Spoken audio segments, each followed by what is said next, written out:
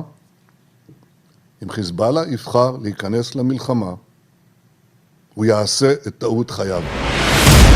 देखा जाए तो हिजबुल्लाह वो संगठन है जिसे ईरान से पूरी मदद मिलती है और ईरान हिजबुल्लाह को इजरायल के खिलाफ एक बड़े हथियार के तौर पर इस्तेमाल भी करता आया है। लेकिन इजरायल ने अगर हिजबुल्लाह का हाल हमास जैसा करने का फैसला किया तो लेबनान में वर्ष 2006 वाले युद्ध की तबाही दोहराई जा सकती है। 2006 में हिजबुल्लाह और ईरान के बीच 34 दिन तक युद्ध चला था। तब इजरायल के 121 सैनिकों को मिलाकर 160 लोग मारे गए थे, जबकि हिजबुल्लाह के 250 लड़ाकों समेत लेबनान के 1200 लोगों की मौत हुई थी। हम अपनी वीडियो लाइब्रेरी से 17 वर्ष पहले लड़े गए इस युद्ध की तस्वीरें निकाल कर लाए हैं, ताकि इस बात का अंदाजा लगाया जा सके कि इजरायल फिर से लेबनान का वही हाल कर सकता है जो इस बार वो गाजा का कर रहा है। इसलिए हिजबुल्लाह को नेतन्याहू की धमकी को बहुत गंभीरता से लेना होगा, क्योंकि इजरायल अब बेरूत को दूसरा गाजा बना देगा। ये वो साफ साफ कह रहा है।